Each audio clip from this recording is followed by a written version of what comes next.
Hey guys, welcome back to a new video in this Xpeng G6 Ownership Series. My name is Peter from Autogevoel and Autogefuel, and in this series I take you along for the ride in my own Xpeng G6. And I tell you all about it, how it is to live with this car on a daily basis.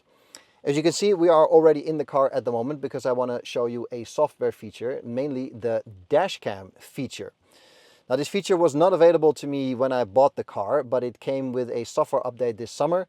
They unlocked it for most European countries. Obviously it has something to do with legislation and what's allowed and what isn't, but it is available now. So that's good. Dashcams is something I think we all know by now. There's a lot of videos obviously online of cars and people doing extraordinary stuff on the road. And that is the whole reason dashcams exist. Because if something happens, if you have an accident and you say the light was green, somebody else says the light was red, obviously it is your word against the other.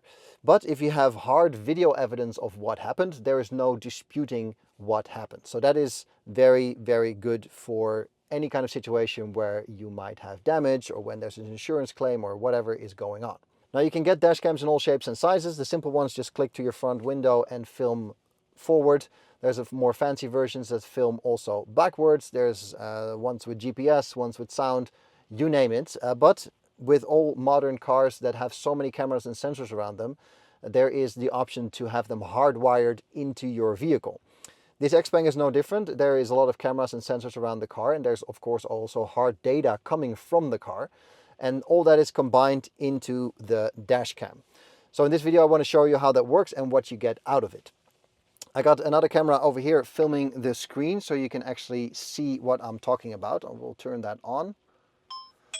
Now in order for this dashcam to work, you have to insert a thumb drive in one of the USBs under the dash, and that serves as your local storage medium.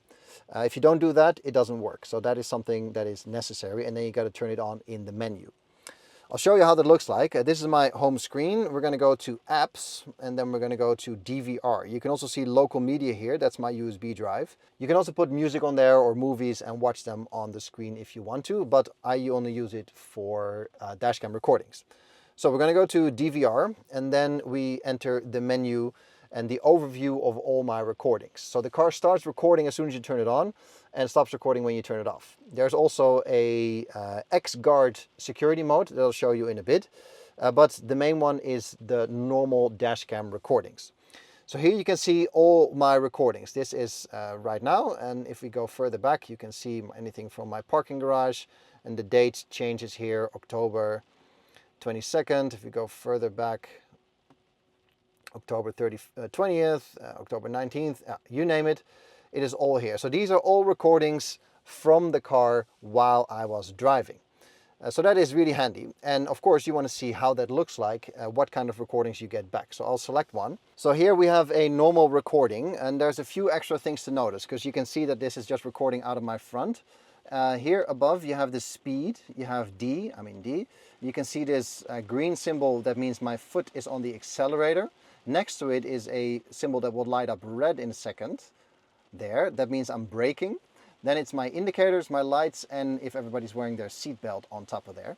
So that's super important information because it's hardwired information coming from the car. And so not only do you have video evidence of the situation, you can also say, hey, look, I actually had my foot on the brake and my indicator was on.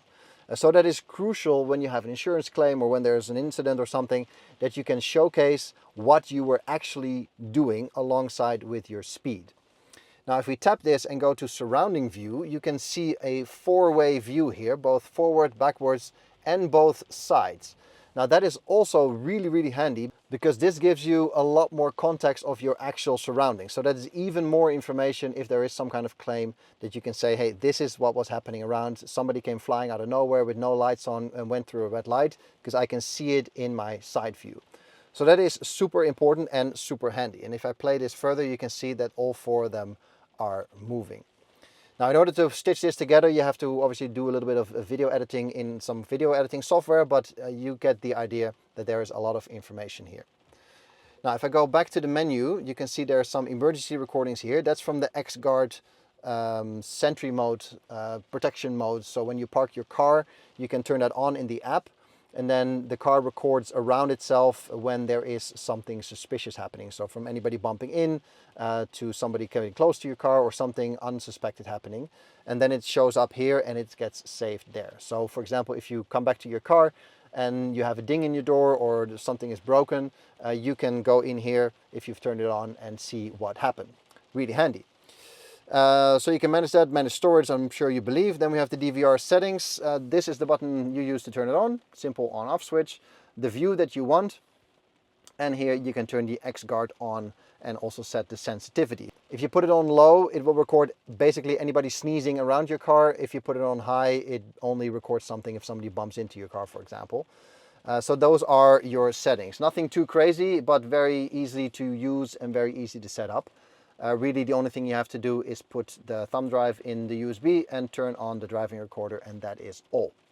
It also works great at night. Obviously there's a lot less light available and the quality goes down somewhat. I'm not really sure what the resolution is, but there's still more than enough information for context awareness and to at least show what you were doing during an incident. So that will definitely convince anybody that is watching it.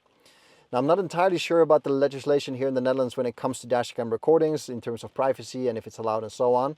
And that certainly goes for any country, always check your local laws. But I cannot imagine there is an insurance company that would not want to at least have a look at a dashcam recording, even if it's legally, technically speaking, not admissible by law.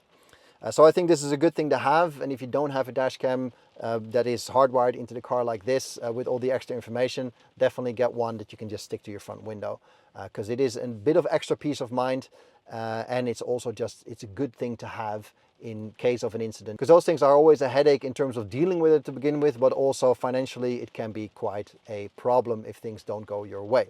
And with this, at least you can show your side of the story, undisputably, at least what happened.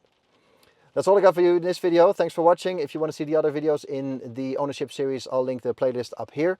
There's a lot more videos coming as well, because I have this car for another 5 years, so there's plenty of adventures that I will share with you.